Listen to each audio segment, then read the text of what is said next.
Hello friends, வீட்டில் இருந்தபடியே கருவேப்பிலை பொடி இந்த மாதிரி செஞ்சு பாருங்கள். செம்ம சூப்பராக இருக்கும். இட்லி தோசை மட்டும் இல்லைங்க, சாதத்துக்கே வச்சு சாப்பிட்லாம். அவ்வளோ டேஸ்ட்டாக இருக்கும். எப்படி செய்யலான்னு வாங்க வீடியோக்குள்ளே போகலாம். கருவேப்பிலை நான் ஒரு 3 கப் எடுத்திருக்கேன். நான் கழுவி ஆற வச்சு உலர்த்தி எடுத்திருக்கேன். நீங்கள் அந்த மாதிரி செஞ்சுக்கோங்க. இல்லைன்னா நீங்கள் வெயிலில் கூட ஆற வச்சு எடுத்துக்கலாம். இந்த மாதிரி நல்லா கிளறி விடுங்க. நல்லா கருவேப்பிலை நல்லா நம்ம கையிலே நசுக்கணும்னா பொடி பொடியாக போகணும். அந்த லெவலுக்கு நம்ம வறுக்கணும். அடிகனமான பாத்திரம் முடிஞ்ச வரையும் எடுத்துக்கோங்க. நீங்கள் நார்மலான சின்ன பாத்திரத்தை சீக்கிரமாக தீஞ்சு போயிடும். பார்த்திங்கன்னா நல்லா வறுத்து வந்துடுச்சு. அப்படியே எவ்வளோ சவுண்டு வரும் பார்த்திங்கன்னா, ஜல ஜலன்னு சவுண்டு வரும். அந்த பார்த்திங்கன்னா இந்த அளவுக்கு வறுத்துட்டுங்க.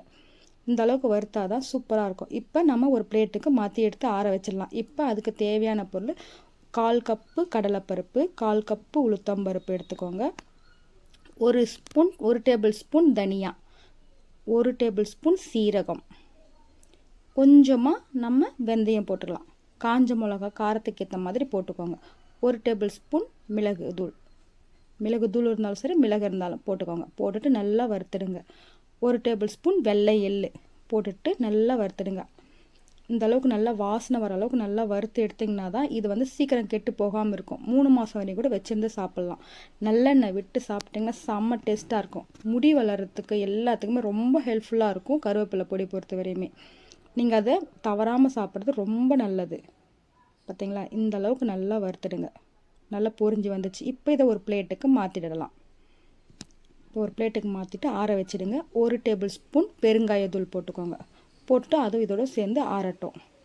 இப்போ நம்ம மிக்சி ஜாரில் ஆற வச்சு எடுத்து வச்சுருக்கோம் இல்லைங்களா கருவேப்பிலை, இதை ஒரு மிக்சி ஜாரில் போட்டுட்டு இதை ஃபஸ்ட்டு பவுடர் ஆக்கிடலாம். அதுக்கப்புறமா நம்ம எடுத்து வச்ச பொருளை நம்ம போட்டுக்கலாம்.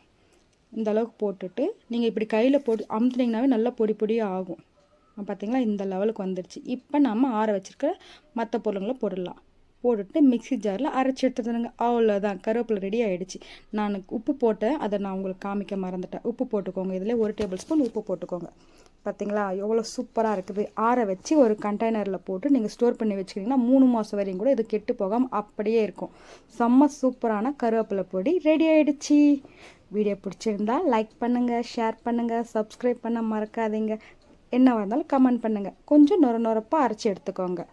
பாய்.